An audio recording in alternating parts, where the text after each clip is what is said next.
Welcome students, मैं अमित चौधरी आपका फिर से स्वागत करता हूं मैं अपने स्टूडियो में। और जैसे कि आज टॉपिक देख पा रहे हो आप, मैं थर्मोडायनेमिक्स आपको पढ़ाने वाला हूं यहाँ पे। और थर्मोडायनेमिक्स को बेसिक्स जीरो से हीरो लेवल तक मैं लेके जाऊंगा। इसका मतलब जीरो मतलब बेसिक लेवल से मैं आपको सारी चीज़ें क्लियर करवाते चलूंगा और एक एडवांस लेवल तक आपको सारी चीज़ें इसमें कवर हो जाएगी। ठीक है, बेसिक चीज़ों के अकॉर्डिंग देखा जाए हम, जैसे इस यूनिवर्स में है तो कई सिस्टम है, कई सराउंडिंग्स है, हर जगह सराउंडिंग सिस्टम चलता जा रहा है। ठीक है, हर जगह। जैसे मैं यहाँ पे एक छोटा सा एग्जांपल दूं कि एक छोटा सा ये है सिलेंडर में एक पिस्टन लगा हुआ है, तो ये अंदर जितने भी, जैसे मान लो गैसेज हैं, कुछ भी लिक्विड है, कुछ भी है, ठीक, वो उसके अंदर है, तो वो सिस्टम है, ध्यान रखना। ठीक है, अब जो भी हम प्रॉपर्टीज की बात करेंगे, जो भी जिसमें भी चेंजेस वगैरह देखेंगे, वो अंदर की बात के लिए देखेंगे हम। और जो इसके बाहर का एनवायरनमेंट है वो सराउंडिंग होता है। ऐसे हम सिस्टम्स को डिफाइन किया गया है थर्मोडायनेमिक्स के अकॉर्डिंग कि हम सिस्टम थर्मोडायनेमिक्स का कैसे कैसे सिस्टम्स होते हैं। तो देखो, सबसे पहले होता है आइसोलेटेड सिस्टम, जो कि आपने सुना होगा, नाम से ही है आपको पता चल रहा है कि isolated system.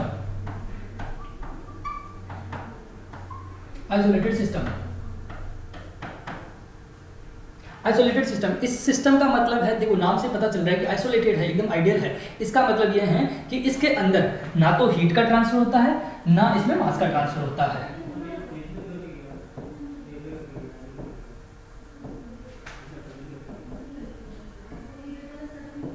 No heat exchange और नो मास एक्सचेंज।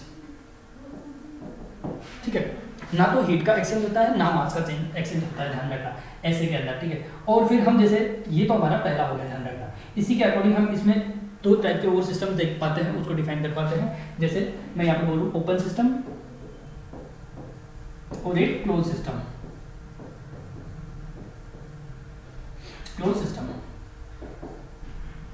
तो ओपन सिस्टम के अंदर यहाँ पे हीट का ट्रांसफर और मास का ट्रांसफर, हीट का भी ट्रांसफर होता है, मास का भी ट्रांसफर होता है। लेकिन क्लोज सिस्टम के अंदर ओनली हीट का ट्रांसफर होता है, बट मास का ट्रांसफर नहीं होता है। जिसमें दोनों नहीं हो वो आइसोलेटेड सिस्टम, जिसमें हीट का ट्रांसफर हो, मास का भी ट्रांसफर हो, वो ओपन सिस्टम, और जिसमें हीट का ट्रांसफर हो सकता है लेकिन मास का ट्रांसफर नहीं हो सकता, वो आपका क्लोज सिस्टम है। ठीक है, जैसे इसके लिए मैं एग्जांपल, जैसे 3 एग्जांपल देना चाहूँ इसमें। आइसोलेटेड सिस्टम है तो एक आपने सिलेंडर देखा होगा। ठीक है, जैसे आपने सिलेंडर देखा होगा तो सिलेंडर में क्या होता है एक्चुअल में, जैसे जो घरों के अंदर सिलेंडर होता है वो आइसोलेटेड सिस्टम ही होता है आपका। ठीक है, और जैसे ये आइसोलेटेड सिस्टम का एक बेस्ट एग्जांपल है, जैसे आपने एक पतीला देखा होगा चाय का। ठीक है, या फिर चाय का पतीला देखा होगा या और कुछ देखा होगा आपने। ठीक है, तो ये आपका एक ओपन सिस्टम है, इसके अंदर हीट का भी फ्लो हो रहा है और मास का भी फ्लो हो रहा है। और जैसे आपने एक प्रेशर कुकर देखा होगा, ठीक है, प्रेशर कुकर देखा होगा, ठीक है, तो वो पूरा का पूरा क्या होता है, क्लोज्ड रहता है।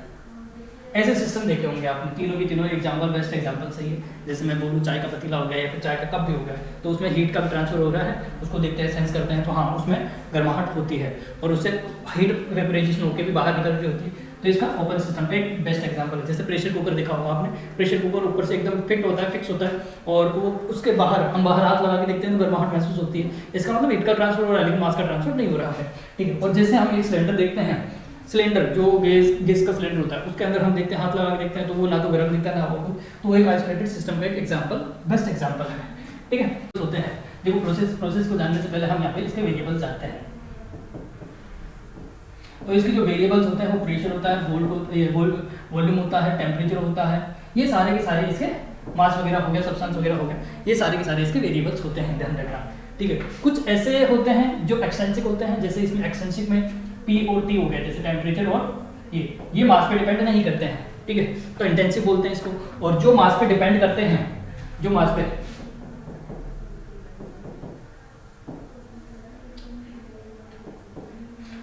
डिपेंड करते हैं वो एक्सटेंसिव होते हैं।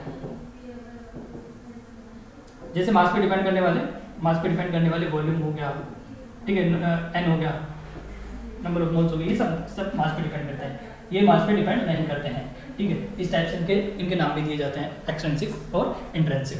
ठीक है, तो ये प्रॉपर्टी के अकॉर्डिंग ये डिफाइन होते हैं हमारे। अब जैसे मैं बात करूँगी प्रोसेस के अंदर, जैसे भी हमारी ये वेरिएबल्स हैं, इन वेरिएबल्स का चेंजेस होना, जैसे एक पॉइंट पे जैसे प्रेशर हो गया, वॉल्यूम हो गया, टेम्परेचर हो गया, किसी भी एक पॉइंट पे है, और ये थोड़ी देर बाद में किसी और पॉइंट पे यहाँ पे P2 हो गया, V2 हो गया, T2 हो गया।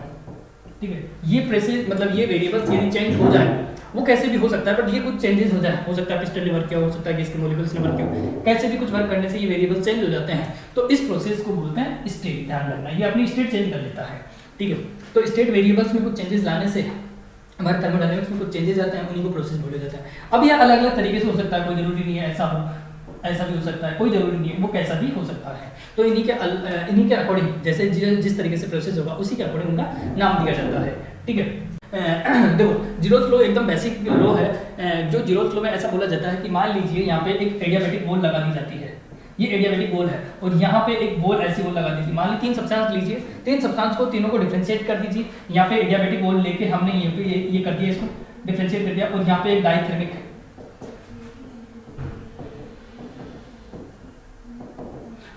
बॉल है ये, ठीक है, या फिर इसको कंडक्टिंग बॉल भी बोल सकते हैं। कंडक्टिंग बॉल बोलो या डाइथर्मिक बॉल बोलो, एक बात एक ही है। मतलब ये ऐसा है कि इसमें हीट का ट्रांसफर हो सकता है, बट इसमें हीट का ट्रांसफर नहीं होगा। मान लीजिए इसका कुछ टेम्परेचर का TA है, और इसका TB है, ठीक है, और इसका TC है। तो ऐसे अलग अलग तीनों टेम्परेचर है। तो हम ये बोल सकते हैं कि कुछ देर बाद मान लीजिए यहाँ से यहाँ पे डाइथर्मिक है, तो इस बॉल के थ्रू हमारा हीट का ट्रांसफर हो सकता है। एडियाबेटिक बॉल्स ऐसी होती है कि उनका हीट का ट्रांसफर नहीं हो सकता है। तो अकॉर्डिंग जैसे धीरे धीरे मान लीजिए टेम्परेचर ज़्यादा A का ज़्यादा है तो C, तो हाई टेम्परेचर से लो टेम्परेचर की तरफ हीट का ट्रांसफर होगा, और जब तक होगा जब तक कि इनका टेम्परेचर मतलब इनका टेम्परेचर सेम नहीं हो जाए तब तक इनका टेम्परेचर इक्वल मतलब तब तक हीट का ट्रांसफर होगा। तो ऐसा देखा जाता है कि जीरोथ लॉ में क्या होता है कि कैसे भी कोई भी 3 डिफरेंट बॉडीज रखी जाए तो इस बॉडी का टेम्परेचर सेम होगा और इस बॉडी का टेम्परेचर सेम होगा। मतलब मैं यहाँ पे ऐसा बोल सकता हूँ कि TA बराबर TC होगा, ठीक है, और यहाँ पे TC बराबर TB होगा। तो इसका मतलब हम ये बोल सकते हैं कि ये तीनों जो बॉडीज है वो एक दूसरे के कैसे न कैसे इनका टेम्परेचर इक्वल है, ऐसा बोला जाता है। तो जीरोथ लॉ में सिर्फ इतना सिंपल सा है कि कोई भी 2 बॉडीज है उन दोनों को एकदम पास में रखे जाते हैं, एडियाबेटिक बॉल से रखे जाते हैं, उनके टेम्परेचर डिफरेंट रहेंगे, बट एक डाइथर्मिक बॉल वगैरह या फिर डायरेक्ट कनेक्ट करके रखते हैं तो कंडक्शन की वजह से उनका टेम्परेचर इक्वल हो जाएगा। अंदर कैसे रिलेशन होता है, मान लीजिए मैं यहाँ पे कुछ वर्क करता हूँ, ठीक है, मैं कुछ वर्क करता हूँ तो मैंने कुछ ना कुछ किसी चीज़ पे वर्क किया। मान लीजिए एक छोटा सा एग्जांपल लेके मान लीजिए कि यहाँ पे एक पेडेस्टल है, पेडेस्टल मतलब यहाँ पे पेडल लगे हुए हैं और इस टाइप का एक सिस्टम बना हुआ है, ठीक है, इस पे पैर रखते हैं और वो उसमें जाते हैं। तो ये यहाँ पे पेडेस्टल, अब यहाँ पे एक मोटर भरा हुआ है, मान लीजिए ऐसा कुछ है, ठीक है। इस पेडेस्टल के ऊपर मैंने मैकेनिकल वर्क किया, मतलब मैंने कुछ ना कुछ अपना वर्क किया। इस वर्क करने से इसके अंदर इस मोटर के अंदर कुछ ना कुछ हीट जनरेट हुई, तो मेरा जो वर्क डन है वो हीट जनरेट करने के काम में आया, ठीक है। इसका मतलब मैं ये बोल सकता हूँ कि जो मेरा वर्क है वो हीट के प्रोपोर्शनल होता है। यहाँ पे ऐसा माना जाता है कि जो मैंने वर्क किया वो हीट के अंदर कन्वर्ट हुआ। तो ये कितना कन्वर्ट हुआ, ये कोई 100% हुआ या कितना हुआ, ठीक है, तो वो उन दोनों के बीच में रिलेट करता है। इसलिए एक यहाँ पे इक्विवेलेंट लेते हैं J या HV ले लेते हैं इसको, ठीक है। तो ये J और ये J जो आया है वो होता है मैकेनिकल हीट इक्विवेलेंट, ठीक है, ये मैकेनिकल हीट इक्विवेलेंट होता है, ध्यान रखना ये J, ठीक है। अब ये यही वर्क इसके बीच में एक रिलेट कर पाता है हमारा। तो J इक्वल टू क्या होता है, J इक्वल टू W/Q भी लिख सकते हो आप। तो ये मैकेनिकल हीट होता है, ध्यान रखना, एक इक्विवेलेंट होता है ये, ठीक है। और इसके इसी इक्विवेलेंट के अकॉर्डिंग हम इसके यूनिट्स को डिफाइन कर पाते हैं कि यहाँ पे देखो ये किस में होती है, कैलोरी में होती है, और ये क्या होता है, जूल में होता है। तो जूल और कैलोरी के बीच में रिलेशन भी यहाँ से ही मिलता है। जैसे कि यहाँ पे एक नोट लिखा हुआ है, नोट के अंदर जैसे मान लीजिए बताया रखा है कि 1 कैलोरी इक्वल्स टू 4.18 जूल होता है। लगभग 4.2 इसको लिख देते हैं हम, जब भी हमारे हीट के क्वेश्चन करेंगे, वर्क डन के क्वेश्चन करेंगे, उसमें कन्वर्जन यही लिखेंगे, ठीक है, कि 4.2 जूल होता है। ध्यान रखना, आप याद रखना कि 1 कैलोरी इक्वल्स टू इतना जूल होता है। और इसका उल्टा भी सब देख सकते हैं हम कि 1 जूल इक्वल टू कितना होना चाहिए, 0.24 कैलोरी या फिर 1/4.2 कैलोरी, ठीक है। और इससे हमें डिफाइन हो रहा है दोनों रिलेशन से कि जो कैलोरी होती है वो 1 जूल से ज़्यादा होती है। हम बोले 1 जूल ज़्यादा है, 1 कैलोरी ज़्यादा है, तो 1 कैलोरी ज़्यादा होती है, ध्यान रखना है। ये 2 टाइप के कन्वर्जन होते हैं, जिसमें एक होता है मैकेनिकल वर्क और मैकेनिकल वर्क को हीट में कन्वर्ट करना, और एक होता है हीट को मैकेनिकल वर्क में। किसी को भी एक को कन्वर्ट करना आना चाहिए तो आप इनको इजीली कर सकते हैं। जैसे मैकेनिकल हीट वर्क में, जैसे मैं बोलूँ सबसे पहला पोटेंशियल एनर्जी के लिए, जैसे मैं पहला बोलूँ पोटेंशियल एनर्जी के लिए, तो पोटेंशियल एनर्जी के लिए आपको पता है P क्या होता है। किसी भी मान लीजिए कुछ मैंने यहाँ से कोई एक ऑब्जेक्ट उठाया और कुछ हाइट पे ले गया, तो वहाँ पे कुछ ना कुछ उसमें वर्क डन हो जाता है, उसमें कोई पोटेंशियल एनर्जी आ जाती है, ठीक है। तो जैसे वो कितनी एनर्जी आती है, ठीक है, वो वर्क के बराबर होती है। इसका मतलब यहाँ पे हम पोटेंशियल एनर्जी को हीट के अंदर कन्वर्ट कर सकते हैं। देखिए कैसे, हमें पता है W इक्वल टू क्या होता है, मतलब Q इक्वल टू क्या होता है, W/J होता है, ठीक है, J होता है, और J की वैल्यू आपको पता है कि अभी हम देख रहे हैं 4.2, ठीक है। तो यहाँ पे मान लीजिए ये पोटेंशियल एनर्जी आपकी mgh है, ठीक है। तो आपकी हीट जो कन्वर्ट होगी, जो हीट के अंदर कन्वर्जन आएगा वो कैसे लिखोगे आप, mgh/J। ये पहला कन्वर्जन आपको याद रखना है क्वेश्चंस के लिए। फिर दूसरा आता है हमारी काइनेटिक एनर्जी। आपको काइनेटिक एनर्जी आपको ढंग से पता होगी कि क्या होती है। कोई भी ऑब्जेक्ट मूव हो रहा है तो उसकी वेलोसिटी के अकॉर्डिंग उसकी काइनेटिक एनर्जी ऐसे लिखेंगे हम, 12mv²। तो अब इसमें तो इसके अंदर भी कैसे लिखेंगे, 12mv²/2J। ऐसे हम हीट और एनर्जी के इसके बीच में रिलेशन कन्वर्जन कर सकते हैं। और ऐसा ही हम इसका रेसिप्रोकल हम ये भी कर सकते हैं कि किसी भी हमें एनर्जी मिली हुई है, मतलब कोई हीट के अंदर हमें एनर्जी पता है तो उसकी पोटेंशियल एनर्जी हम निकाल सकते हैं मल्टीप्लाई ऑफ J करके, या फिर काइनेटिक एनर्जी भी निकाल सकते हैं हम मल्टीप्लाई ऑफ J करके। ठीक है, ये ऐसे हम एनर्जी निकाल सकते हैं। तो ये कन्वर्जन आपको ध्यान रखना है कि 2 टाइप के कन्वर्जन होते हैं। ओके, चलो भाई। हाँ जी, अब कन्वर्जन तो आपने देख लिया है। ठीक है, अब इसके बारे में मैं एक चीज़ और छोटी सी चीज़ आपको बता दूं कि जो वर्क है वो आपका हीट के अंदर कन्वर्ट हो सकता है और हीट आपकी वर्क के अंदर कन्वर्ट हो सकती है।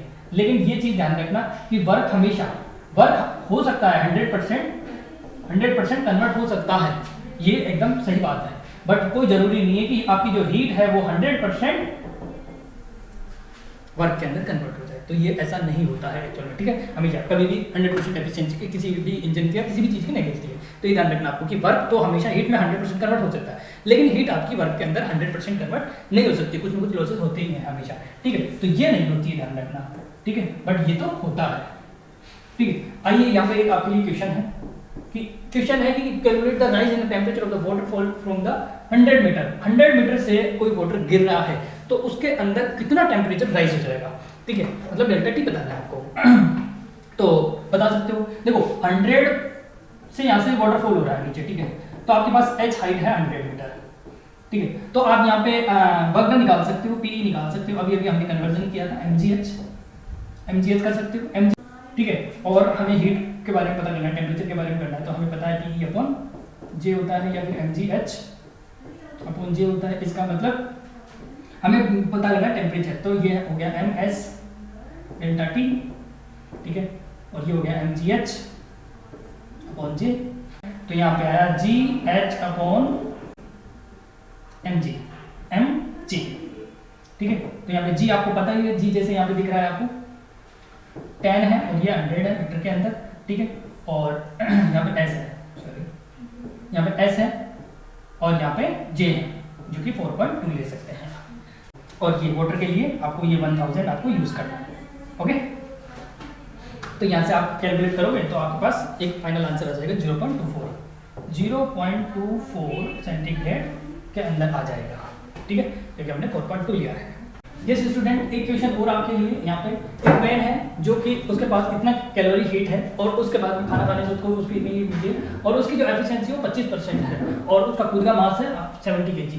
तो उसको बताइए वो कितना क्लाइंब कर सकता है, कितनी हाइट तक वो क्लाइंब कर सकता है। इसका मतलब आपको यहाँ पे एच के बारे में पूछा है कि कितनी हाइट तक वो चढ़ सकता है। ठीक है, तो यहाँ पे देखिए, यहाँ पे आपके पास क्यू है। क्यू कितना है यहाँ पे 100 किलो कैलोरी, मतलब 10³ कैलोरी ये है। ठीक है, और उसके पास जो है इस हीट की ओनली 25% की वर्क कर सकता है। ठीक है, इसका मतलब 25% of Q is equals to the mechanical work आपको पता है mgh/J। किलो कैलोरी में J की वैल्यू 4.2 लेना है। ओके, तो आइए, तो यहाँ से कितना कर सकते हो 25%, इसका मतलब उसकी एफिशिएंसी इतनी है 25%। ठीक है, तो 25% मतलब 1/4 मल्टीप्लाई क्यू कितना है अपना 1000 मल्टीप्लाई 1000 इक्वल्स टू m उस व्यक्ति का मास 70 kg है, g आपका 10 है, h आपको फाइंड करना है और 4.2 यहाँ पे j की वैल्यू। तो यहाँ से आदमी की हाइट पता चल जाएगी कि वो कितनी हाइट तक आया है। ठीक है, कैलकुलेट कीजिए और आपको पता चल जाएगा कि कितना आंसर आने वाला है। फर्स्ट लॉ ऑफ थर्मोडायनेमिक्स, इस फर्स्ट लॉ के ऊपर हम बहुत सारा वैसे और भी डिटेल में जानेंगे, बट अभी साइन कन्वेंशन के अकॉर्डिंग, क्वेश्चंस के अकॉर्डिंग, जैसे फर्स्ट लॉ ऑफ थर्मोडायनेमिक्स में क्या बोला जाता है कि जो जितनी हीट हमें मिलती है वो, मान लीजिए कोई भी पिस्टन है या कोई भी सिलेंडर है, उसमें पिस्टन लगा हुआ है, उसके अंदर हमने कुछ ना कुछ हीट दी। हीट देने से उसमें एक्चुअल में क्या क्या होगा, मान लीजिए जैसे यहाँ पे एक सिस्टम में बना हुआ ऐसा कुछ। ठीक है, यहाँ पे एक पिस्टन लगा हुआ है। ठीक है, ऐसे पिस्टन लगा हुआ है और इसमें गैस के पार्टिकल्स हैं।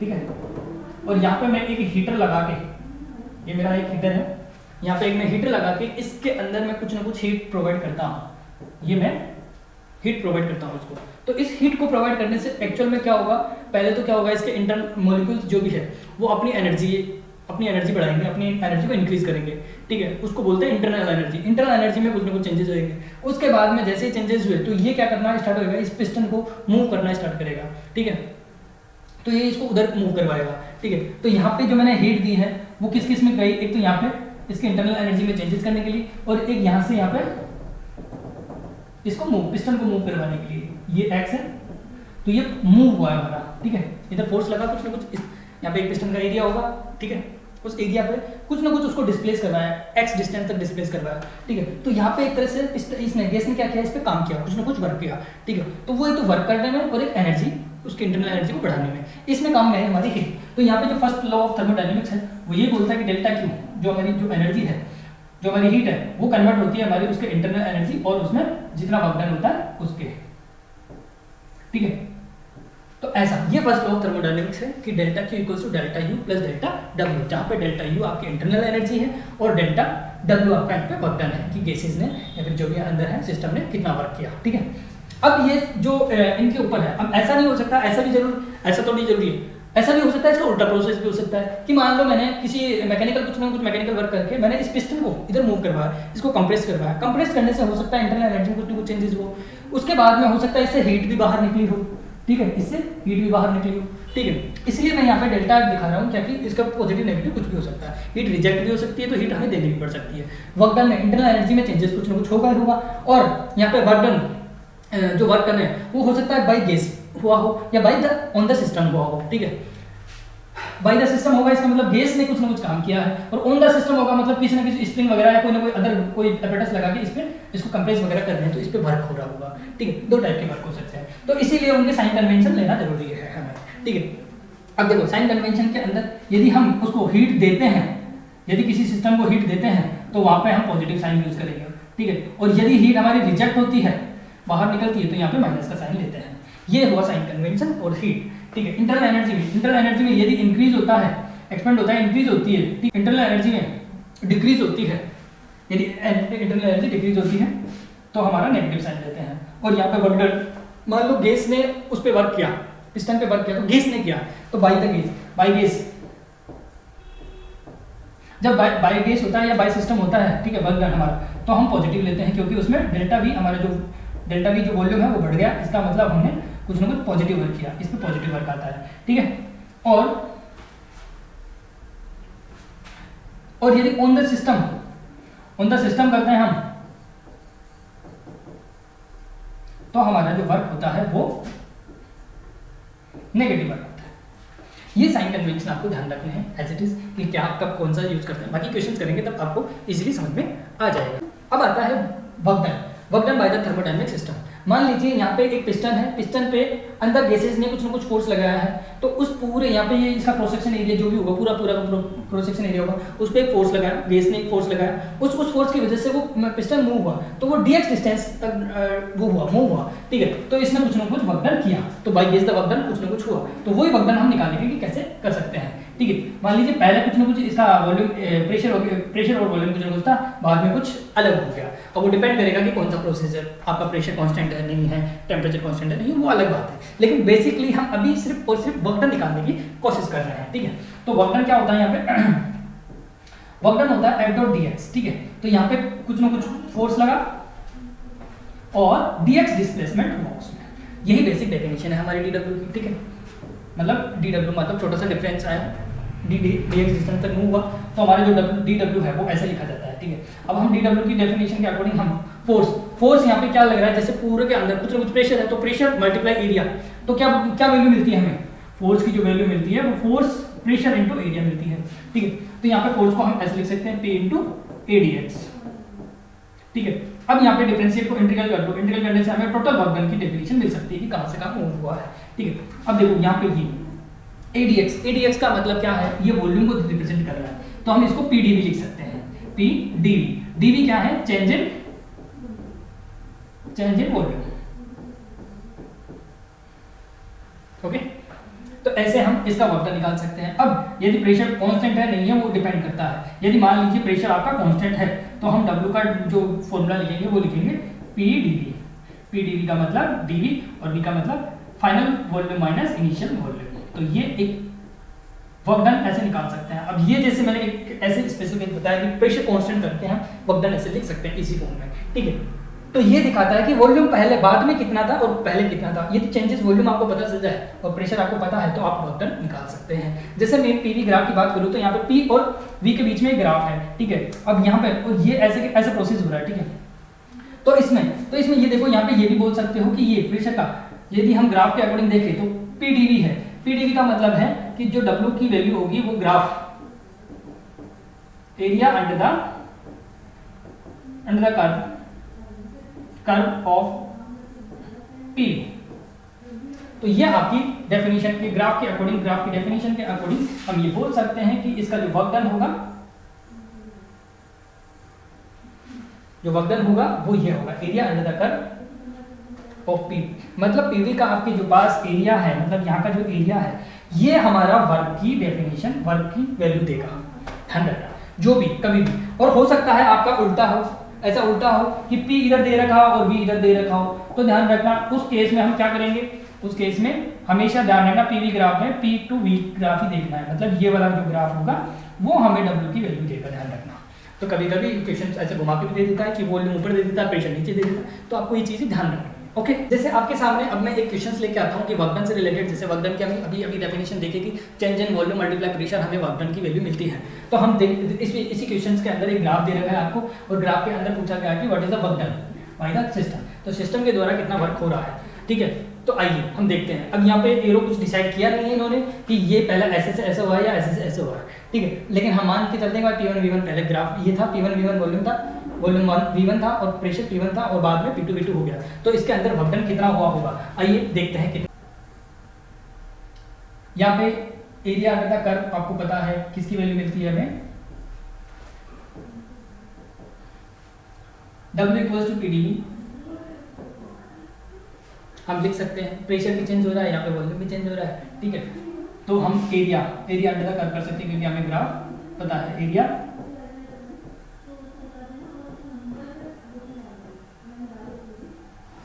अंडर द कर्व जी। अब देखिए इक्वेशन, यहाँ पे 2 है और यहाँ पे 5 और 6 है, इससे कोऑर्डिनेट्स हमें पता है, ठीक है। तो हम एरिया अंडर द कर्व कर सकते हैं। एरिया अंडर द कर्व आपको दिख रहा है यहाँ पे ट्रेपेजियम है। ट्रेपेजियम, यदि आपको ट्रेपेजियम का फॉर्मूला याद ना हो तो इसको रेक्टेंगल और एक ट्रायंगल में तोड़ के भी आप एरिया निकाल सकते हैं। अदरवाइज ट्रेपेजियम का लगा दो हाफ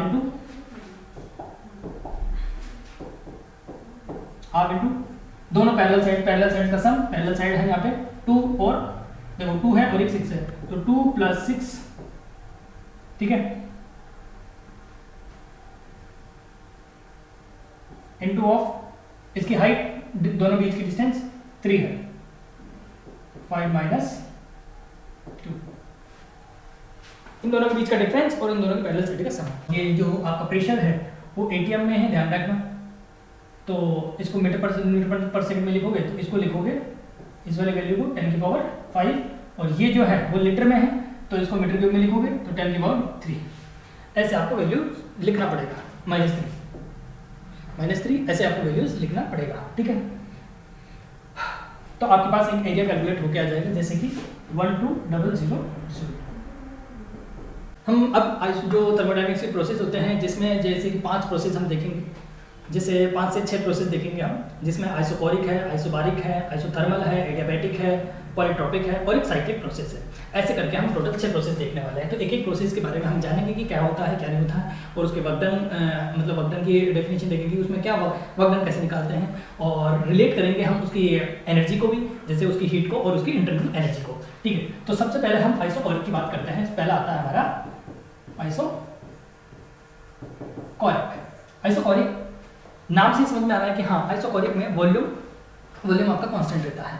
तो ये आपको ध्यान रखना है भाई, यहाँ पे ध्यान रखना है कि आइसोकोरिक में वॉल्यूम जो है कांस्टेंट रहता है। इसका मतलब हम गैस की इक्वेशन के अकॉर्डिंग देखें, P = nRT के अकॉर्डिंग देखें हम, तो आपका ये V कांस्टेंट है तो P/T भी कांस्टेंट रहने वाला है। तो ये है इसकी इक्वेशन, ठीक है। ये है इसकी इक्वेशन जो आपको याद रखना है कि इसमें वॉल्यूम कांस्टेंट होता है। अच्छा, वॉल्यूम कांस्टेंट होता है तो ध्यान रखना इसमें कोई भी वर्कडन नहीं होगा, क्योंकि वर्कडन सिर्फ बोलता है कि आपको चेंज इन वॉल्यूम होना जरूरी है। तो यहाँ पे कोई वॉल्यूम में चेंजेस नहीं हो रहा। जैसे मैं पीवी ग्राफ बना के बताऊँ आपको, या पीवी या वीपी ग्राफ बना के बताऊँ आपको, ठीक है। तो पीवी ग्राफ में जैसे वॉल्यूम कांस्टेंट है, तो मान लो एक वॉल्यूम आ गया तो वॉल्यूम वही वॉल्यूम रहेगा, चाहे एक्सपेंशन हो या कुछ और हो, कोई प्रोसेस वगैरह कुछ भी नहीं होगा, ना तो एक्सपेंशन होगा ना कंप्रेशन होगा, ठीक है। या फिर मैं इधर देखो पीवी ग्राफ ऐसा है तो वी वॉल्यूम कांस्टेंट हो जाता है, तो वॉल्यूम कांस्टेंट में ऐसा ग्राफ आएगा हमारा, ठीक है। जहाँ पे डेल्टा वी वॉल्यूम में कोई चेंजेस नहीं आएगा, तो इसका मतलब है आपका जो वर्क डन है वो 0 रहेगा। और इस वाले केसेस में जो डेल्टा यू है वो डेल्टा डब्ल्यू के डेल्टा क्यू के बराबर हो जाएगा, मतलब इंटरनल एनर्जी आपकी एनर्जी हीट के बराबर होने वाली है। यहाँ पे वर्क डन आपका 0 रहेगा, ठीक है। P अपॉन टी कॉन्स्टेंट भी रहता है, इसका मतलब P और T। तो इसके लिए मैं ग्राफ देखूं कि P और T, तो P डायरेक्टली प्रोपोर्शनल है T पे, तो आपका जो ग्राफ होगा P और T का, P T किधर भी ले सकते हो आप, वो लीनियरली रहेगा, ऐसा ग्राफ आने वाला है, ठीक है। कि P और P में डायरेक्टली लीनियरली ग्राफ मिलने वाला है। तो ये ग्राफ की हम चर्चा कर चुके हैं इस फॉर्म के अकॉर्डिंग, ठीक है। ये होता है हमारा आइसोकोरिक प्रोसेस, जिसके अंदर वर्क डन आपका 0 रहता है, इंटरनल एनर्जी आपकी हीट के बराबर होती है, कोई वर्क डन नहीं होता है, वॉल्यूम कांस्टेंट रहता है, और पीटी ग्राफ ऐसा आपका आता है। ये आ गया आपका फर्स्ट नंबर का, ओके। अब देखते हैं इसके ही आगे, और इसमें और चीजें हम देख सकते हैं। वॉल्यूम कांस्टेंट है तो पीडीवी, तो यहाँ पे हम ये भी देख सकते हैं कि डीपी अपॉन डीवी कितना होगा, इनफाइनाइट होगा, ध्यान रखना है आपको। पीडीवी जो ग्राफ है दिख भी रहा है आपको कि वॉल्यूम कांस्टेंट है, तो पीडीवी का जो स्लोप होगा वो इनफाइनाइट होगा, ये इसकी स्लोप की वैल्यू मिलती है, ध्यान रखना है ऐसे, ओके। चलो, यू जो है वो होता है F/2 NR डेल्टा टी। तो इसके अंदर ये जो वैल्यू होती है वो यहाँ पे कांस्टेंट वॉल्यूम कांस्टेंट होता है, तो इसको सीवी बोलते हैं, ध्यान रखना। तो ये इसकी जो मोलर हीट कैपेसिटी है वो सीपी से रिप्रेजेंट करते हैं, एनसीवी डेल्टा टी होता है, तो एनसीवी डेल्टा टी, ठीक है, क्योंकि इसको सीवी बोला जाता है। और ये कांस्टेंट वॉल्यूम पे है, तो इसकी जो कैपेसिटी है F/2R, ठीक है, वो आपकी ये हो जाने वाली है, सीवी बोलते हैं उसको, ध्यान रखना। इसके अंदर रिप्रेजेंट इससे करता है, और यही W की वैल्यू दिखाता है, डेल्टा क्यू की वैल्यू भी इतनी ही होती है, ध्यान रखना। आपको पता होना चाहिए ये चीज। ये होता है आइसोकोरिक, इसके अंदर मैंने सारी चीजें कवर कर ली है। आइए अब आगे देखते हैं इसके आइसोबारिक। तो आइसोबारिक में बेसिकली हमें ये एक फंडामेंटल जो चीजें पता होनी चाहिए वो पता होना चाहिए कि आइसोबारिक, उनके नाम से पता होना चाहिए। आइसोबारिक मतलब जो इसमें है प्रेशर कांस्टेंट होता है। अब इसके अंदर प्रेशर कांस्टेंट है, इसका मतलब है प्रेशर आपका कांस्टेंट हो गया आइसोबारिक, इसका नाम बोलेंगे PV = NRT के अकॉर्डिंग, PV = NRT के अकॉर्डिंग हम देखते हैं कि P कांस्टेंट है तो V डायरेक्टली प्रोपोर्शनल हो गया इसके, मतलब V डायरेक्टली प्रोपोर्शनल T के हो गया, तो इसका मतलब V/T का जो ग्राफ होगा, V/T की जो वैल्यू होगी वो भी कांस्टेंट होगी, और इसी को इक्वेशन इसकी बोलते हैं। ये इसकी इक्वेशन हो गई आइसोबारिक के लिए, ये इसकी इक्वेशन हो गई। चलो यहाँ पे हम देखते हैं इसका पीवी ग्राफ। तो पीवी ग्राफ देखने के लिए हमें यहाँ पे आपका जो प्रेशर है वो कांस्टेंट हो गया, तो प्रेशर कांस्टेंट प्रेशर की ये ग्राफ आता है। इसको ऐसे भी देख सकते हैं पीवी ग्राफ में, इधर V हो इधर P हो, तो हमारा प्रेशर आपका कांस्टेंट हो गया है। मतलब यहाँ पे एक इनिशियल वॉल्यूम होगा और यहाँ पे फाइनल वॉल्यूम होगा, इसका मतलब यहाँ पे जो वर्क डन है वो आने वाला है, ठीक है। और वो under the graph PV graph के अंदर ही आता है। तो देखिए हम यहाँ पे जो डेल डब्ल्यू है वो डेल डब्ल्यू लिख सकते हैं, पीडी भी लिख सकते हैं, P और डेल्टा V, क्योंकि यहाँ पे प्रेशर कांस्टेंट है तो डेल्टा V लिख सकते हैं, मतलब V final minus V initial, ठीक है। इसमें ये भी ध्यान रखना है कि यदि आपको ये एरो ऐसे दिखा रहा है इसका मतलब एक्सपेंशन हो रहा है, और एरो आपका यदि उल्टा है, यदि एरो आपका उल्टा है इसका मतलब कंप्रेशन हो रहा है, ध्यान रखना। तो यहाँ पे ये जो डेल्टा W है वो आ जाएगा, ठीक है, VF माइनस VA करके हमें डेल्टा W मिल जाएगा। तो ये यहाँ पे वर्क डन होता है, और इसी को हम NRT की फॉर्म में भी लिख सकते हैं, NR डेल्टा T, तो TF माइनस TI भी लिख सकते हैं, यही उसके अंदर होगा हमारा वर्क डन, ठीक है। और यहाँ पे हम एक चीज और देखते हैं कि देखो यहाँ पे V और T हमारा V/T कांस्टेंट है, तो इसका मतलब इसका जो ग्राफ होगा, मतलब वॉल्यूम और टेम्परेचर के बीच में वो लीनियर ग्राफ होगा। यहाँ पे हमें पता है ये जो ग्राफ होगा वो कैसा होगा, लीनियर ग्राफ होगा। तो इस टाइप का एक लीनियर ग्राफ हमें मिलने वाला है, ओके। तो ऐसा ग्राफ मिलता है, ये हो गया आपका वॉल्यूम और टेम्परेचर के बीच में ऐसे ग्राफ। अच्छा, हम देखते हैं यहाँ पे वर्क डन आपको ये मिला है और आइसोबारिक है, तो यहाँ पे जो डेल्टा P है तो देखो इसके एनर्जी इक्वेशन, हम equation first of thermodynamics law के अकॉर्डिंग लिखे हम delta Q equals to delta U plus delta W, ठीक है। तो यहाँ पे हम ऐसे लिख सकते हैं कि ये, अब इसको इंटरनल एनर्जी के ऊपर मैं अलग से पूरा टॉपिक के ऊपर वीडियो लिख के आऊंगा, उसमें हम सब कुछ जानेंगे कि मोलर हीट कैपेसिटी क्या होती है, ये सब कुछ आर के बारे में, गामा के बारे में, सबके बारे में रिलेट कर पाएंगे वहाँ पे। तो देखो यहाँ पे इसको लिखते हैं F/2 NR डेल्टा T, और यहाँ पे W लिखते हैं ये NR डेल्टा T, ठीक है। तो यहाँ पे हम NR डेल्टा T कॉमन लेते हैं, तो यहाँ पे आता है F/2 plus of 1 into R delta T delta Q। तो डेल्टा Q का यहाँ पे बन जाता है, और इसको हम CP बोलते हैं, ध्यान रखना, डेल्टा T। इसको हम मोलर हीट कैपेसिटी बोलते हैं एट ए कांस्टेंट प्रेशर पे। तो इसकी जो हीट डिफाइन होती है वो ऐसे भी होती है, ध्यान रखना, ये आपको छोटा सा कॉन्सेप्ट ध्यान रह जाए, अच्छी बात है, ठीक है। Q delta Q equal to NCP delta T होता है, और यहाँ पे जो वर्क डन होता है वो P डेल्टा VF बोल सकते हो या फिर NR डेल्टा T बोल सकते हो। तो यहाँ से वर्क डन भी निकालना आना चाहिए और आपको हीट के बारे में पता होना चाहिए। F है यहाँ पे डिग्री ऑफ फ्रीडम, उसका मैं अलग से कॉन्सेप्ट में बताऊंगा, KTG में ऑलरेडी बता दिया है, ठीक है। बाकी आपको डिग्री ऑफ फ्रीडम और बता देंगे, मोनोटॉपिक डायटोमिक वगैरह के बारे में, सबके बारे में, ओके। आइए, तो ये बेसिक फंडामेंटल्स आपको पता होना चाहिए। ये आपका दूसरे नंबर का है। आइए अब नेक्स्ट देखते हैं थर्ड नंबर का।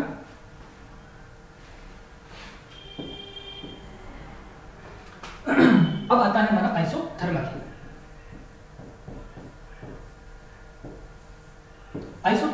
आइसोथर्मल नाम से समझ में आ रहा है टेम्परेचर से रिलेटेड कुछ बात हो रही होगी। इसका मतलब यहाँ पे जो टेम्परेचर है वो कांस्टेंट होता है, टेम्परेचर कांस्टेंट हुआ, इसका मतलब PV इक्वल्स टू NRT के according, PV equals to NRT के अकॉर्डिंग, यदि T कांस्टेंट तो ये पूरी की पूरी वैल्यू कांस्टेंट, इसका मतलब PV आपका कांस्टेंट होगा इसके अंदर। इस केस के अंदर PV आपका कांस्टेंट है, और ये आपकी इक्वेशन है, ध्यान रखना इसकी।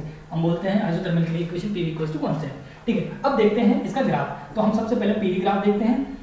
PV तो P और V, तो P और V के बीच में कैसा रिलेशन है, P और V के बीच में 1/, मतलब एंटी प्रोपोर्शनल वाला रिलेशन है। इसका हाइपरबोलिक टाइप का एक ग्राफ आने वाला है।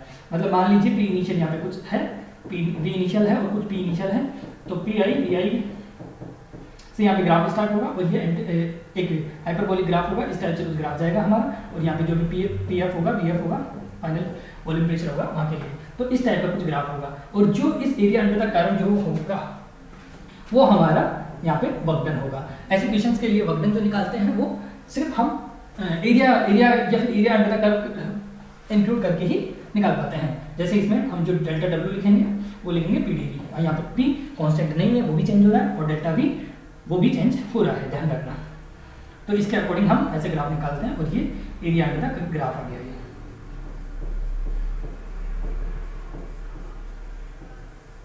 ये एरिया अंडर द कर्व, जो भी हमें वैल्यू मिलेगी वो W की वैल्यू देगा यहाँ पे, ठीक है। तो ये इसके अंदर ऐसे वर्क डन निकालते हैं। और ऐसा यदि हमारे पास उल्टा हो गया, यहाँ पे P इधर दे दिया, V इधर दे दिया, और फिर हमें ऐसा कुछ ग्राफ मिला आइसोथर्मल के लिए, ठीक है, तो ध्यान रखना इसके लिए एरिया का ग्राफ ऐसे लेना पड़ेगा हमें, ठीक है। एरिया अंडर द कर्व, तो ये वाला एरिया अंडर द कर्व आएगा हमारा, ये आपको चीज पता होनी चाहिए, ठीक है। तो इधर से लेंगे फिर हम जो भी हमारा इनिशियल फाइनल जो भी ग्राफ होगा उसके लिए एरिया हम इधर से लेना पड़ेगा, ठीक है। यहाँ पे टेम्परेचर कांस्टेंट है, तो हम इसके अदर ग्राफ भी हम बना सकते हैं कि जैसे T ग्राफ बनाए, तो T में T हमारा कांस्टेंट है, इसका मतलब T पे T वाले ग्राफ पे जाके एक कांस्टेंट लाइन होगी हमारी, क्योंकि ये टेम्परेचर यहाँ पे कांस्टेंट है, ओके। और यदि हम VT ग्राफ बनाए इसका, तो VT ग्राफ में मान लीजिए इधर T है और इधर V है, ठीक है, तो इधर T, तो T के ऊपर हम कांस्टेंट करेंगे, मतलब ये कांस्टेंट हुआ, तो कांस्टेंट ग्राफ हमारा ये आएगा, क्योंकि हमारा T कांस्टेंट है, ओके। तो ऐसे ग्राफ हम बना सकते हैं, कोई से भी टेम्परेचर कांस्टेंट रखना या फिर PV कांस्टेंट रखना है, तो P वॉल्यूम के एंटी प्रोपोर्शनल होता है, ऐसा ग्राफ मिलता है इसमें। दोनों ग्राफ आपको पता होना चाहिए, टेम्परेचर के लिए भी ग्राफ आपको पता होना चाहिए, ठीक है। बाकी यहाँ पे जो वर्क डन है, वर्क डन को यदि आपको निकालना है तो पूरा का पूरा आपको कैलकुलेशन करना पड़ेगा। जैसे मान लीजिए P इक्वल्स टू क्या होता है, PV इक्वल्स टू NRT होता है, ठीक है। तो यहाँ पे P की वैल्यू क्या रख सकते हो, NRT अपॉन V। तो ये आइए अगली स्लाइड में देखते हैं इससे और इसका वर्क डन कैसे निकालते हैं। तो वर्क डन निकालने के लिए आइसोथर्मल में वर्क डन निकालने के लिए हमें पता है PdV होता है, PdV, ठीक है।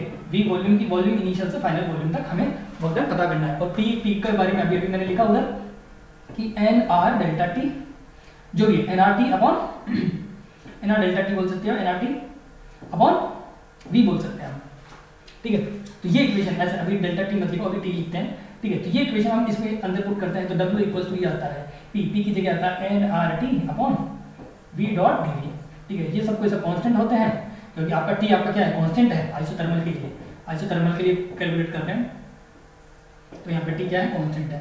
तो nR डेल्टा टी में nRT बाहर चला गया, nRT कांस्टेंट है बाहर चला गया, dV अपॉन P, ठीक है। और इसका हम कैलकुलेट कर लेते हैं। अब 1 upon D equal to ln होता है, इसका मतलब यहाँ पे जो वर्क डन की जो वैल्यू आती है nRT वो आती है ln ऑफ वही v इनिशियल से v फाइनल के बीच में आप लिमिट रखेंगे तो vf माइनस vi, तो vf को ऐसे लिख सकते हैं vf और फिर माइनस ln ऐसे लिखेंगे ln vi, और इसको कैलकुलेट करके हम ऐसे भी लिख सकते हैं nr delta nRT ln vf minus vf upon vi।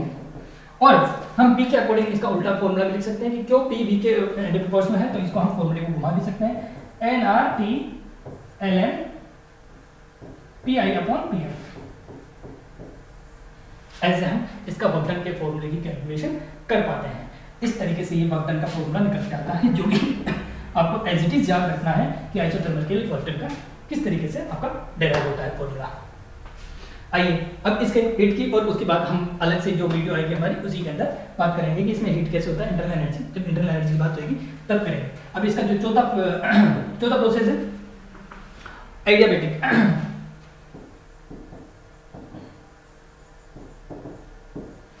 Adiabatic process के अंदर आपको ध्यान रखना है PV equals to gamma, PV की power gamma equals to constant, ऐसा होता है इसमें। अब ये जो गामा है वो गामा की वैल्यू हो सकती है, आप ऐसे भी बोल सकते हो Cp अपॉन Cv। Cp क्या है आपको मैंने बताया क्या कि मोलर हीट कैपेसिटी होती है, ठीक है।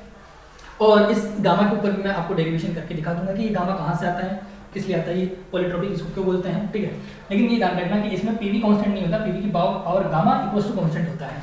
और इस प्रोसेस के अंदर जैसे आइसोथर्मल में आपका टेम्परेचर कांस्टेंट था, मतलब इंटरनल एनर्जी में कोई चेंजेस नहीं आ रहे थे, ठीक है। इससे पहले वाला जो प्रोसेस था ना इस आइसोथर्मल में ध्यान रखना है टेम्परेचर कांस्टेंट है तो डेल्टा U इक्वल्स टू 0 रहेगी। मतलब इतना धीरे प्रोसेस होता है, स्लोली प्रोसेस होता है कि उसके अंदर जो भी मॉलिक्यूल्स है उनके टेम्परेचर में कोई चेंजेस नहीं आता है, इसलिए उसकी इंटरनल एनर्जी 0 होती है। और इस वाले जो प्रोसेस की मैं बात कर रहा हूँ, मैं इसमें जो हीट है, हीट के अंदर कोई चेंजेस नहीं आता है, तो डेल्टा Q इक्वल्स टू 0 होता है इसके अंदर। ये आपको चीज ध्यान रखना है, ओके जी। तो इसके अंदर ध्यान रखना है आपको डेल्टा Q इक्वल्स टू 0 होता है। इसका मतलब यहाँ पे भी आपका जो 0 है तो मतलब delta Q equals to delta U plus delta W, ठीक है। तो ये 0 हुआ तो इसका मतलब जहाँ पे जो वर्कडन होता है वो माइनस टाइम हो इंटरनल एनर्जी के बराबर होता है, ठीक है। इससे पहले वाले में जो आपका कॉन्सेप्ट था उसमें आपका जो वर्कडन है वो हीट के बराबर हो रहा था क्योंकि उसमें इंटरनल एनर्जी 0 थी, और इस बार इसमें ये 0 है, इसका मतलब इसका वर्कडन है वो आपका डेल्टा Q के बराबर होने वाला है। आइए देखते हैं, आइए कैसे निकालेंगे देखते हैं।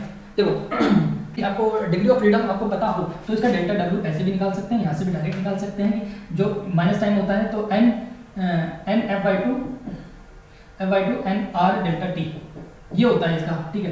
तो इसके लिए हम वर्कडन ये भी लिख सकते हैं कि nf f/2 nRT ti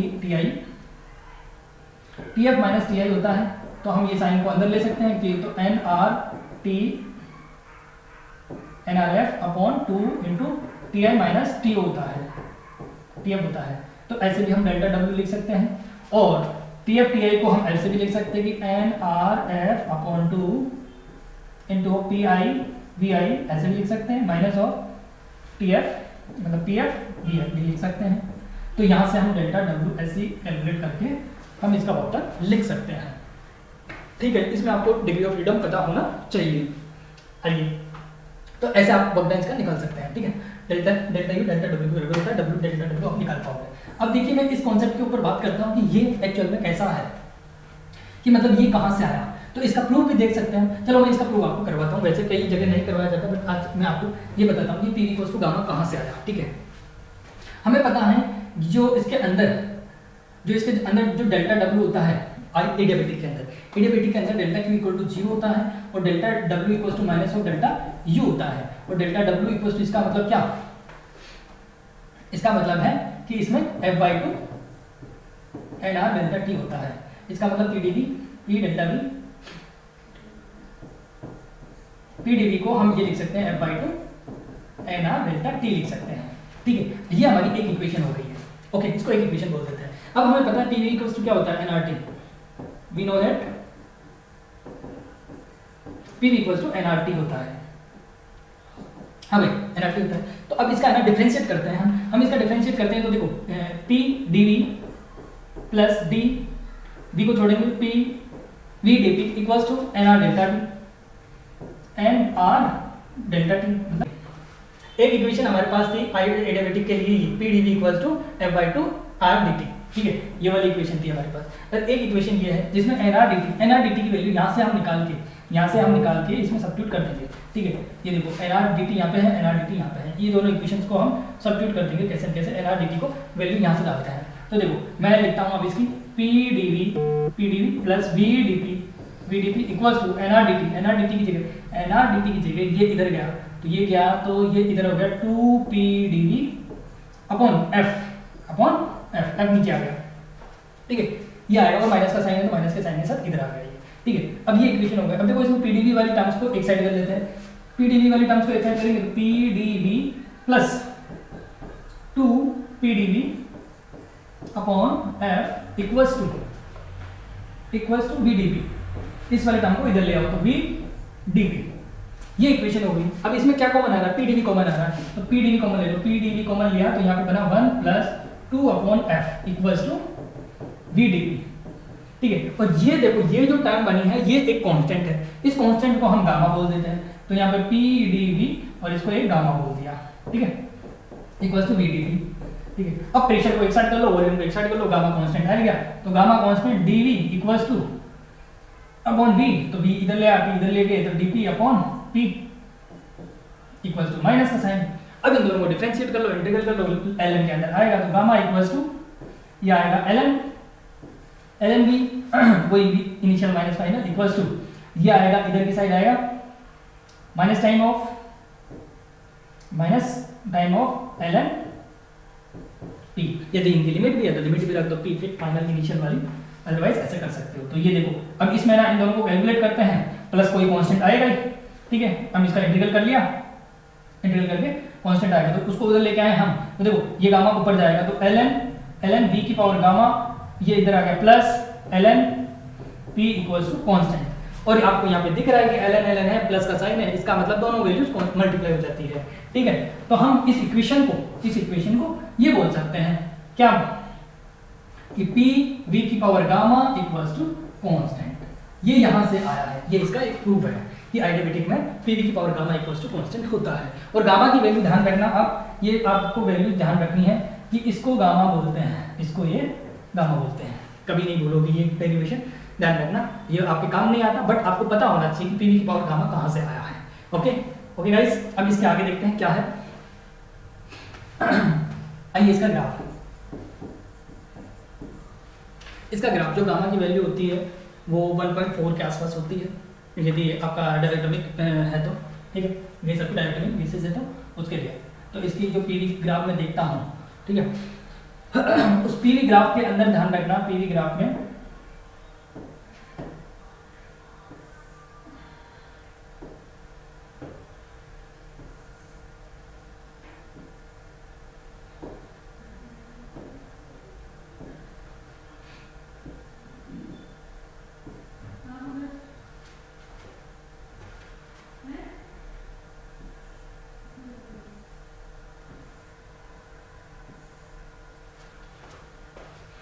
ये जो आपका ग्राफ है वो दिखा रहा है कि P आपका कांस्टेंट है। इसका मतलब ये है आइसोबारिक। ये आपका जो एडियाबैटिक है वो एडियाबैटिक नीचे की तरफ मुंह ज्यादा होता है, तो ये ध्यान रखना। ये पीवी की पावर पीवी कांस्टेंट है और ये पीवी की पावर गामा कांस्टेंट वाला ग्राफ है। ठीक है, तो इसमें ध्यान रखना ये जो ग्राफ होता है वो आपका आइसोथर्मल होता है और ये आपका जो ग्राफ है वो एडियाबैटिक होता है। ये एडियाबैटिक होता है, ये आइसोथर्मल होता है। और ये आपका जो है इसके अंदर वॉल्यूम कांस्टेंट है, तो इसका मतलब ये कौन सा हुआ आपका आइसोकोरिक हो गया। तो आइसोबारिक, आइसोथर्मल, आइसोबैटिक और आइसोकोरिक। आइसोकोरिक में वॉल्यूम कांस्टेंट होता है, तो ध्यान रखना ये इसमें जो हमारा इनफाइनाइट वाला ग्राफ मिलता है PV upon PDV, DP upon DV equals to infinite graph मिलता है हमारा, और इसमें DP upon DV equals to 0 मिलता है, इसमें DP upon DV equals to 0 मिलता है, और इनमें कुछ ना कुछ स्लोप मिलता है, ठीक है।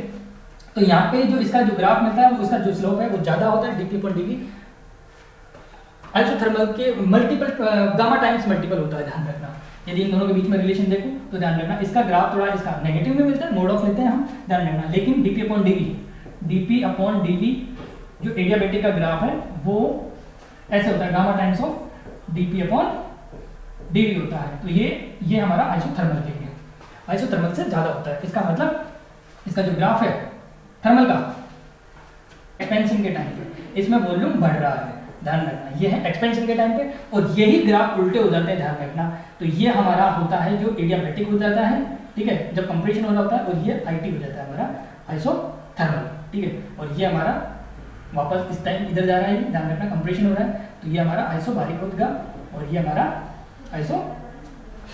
आइसोकोरिक होगा। तो ऐसे ग्राफ पे ध्यान रखना, इन ग्राफ्स को ऐसे ही ध्यान रखना होता है कि आइसोथर्मल एडियाबैटिक। तो इसमें है ना पीवी की पावर गामा, जो गामा होता है वो यहाँ पे होता है, और यहाँ पे पीवी की पावर 1 होता है, मतलब यहाँ पे n बोल सकते हैं, n 1 होता है, और यहाँ पे n बराबर गामा होता है जो कि 1.4 होता है। इसका मतलब इधर से इधर जाने पे हमारा इधर से इधर तो मोनोएटॉमिक के लिए ये होता है, इसका मतलब और पॉलीट्रोपिक के लिए ये उधर जाएगा, ध्यान रखना। तो ऐसे काफी सारे ग्राफ्स मिलेंगे हमें इस टाइप से, तो ध्यान रखना। मोनोट्रोपिक के लिए, मोनोएटॉमिक के लिए ये है, डायनेटोमिक के लिए ये है, ऐसे ऐसे करके पॉलीएट्रोपिक के लिए ऐसे हो जाता है, ये ऐसे ग्राफ चलते हैं हमारे, ध्यान रखना। n की वैल्यू 1 है तो n की वैल्यू 1.4 मोनोएटॉमिक के लिए है, ठीक है। तो इन ग्राफ में भी ऐसी वेरिएशन देखने को अपने को मिलती है। ओके, इतना डीप में नहीं क्वेश्चन पूछते हैं, लेकिन आपको नॉलेज सारी चीज की पता होनी चाहिए। ओके, तो ये थे इसके ग्राफ्स, ध्यान रखना है। तो ये एक्सपेंशन के लिए है, और ये ग्राफ उल्टे हो जाते हैं जब वॉल्यूम कंप्रेस्ड हो रहा होता है। Okay, thank you guys.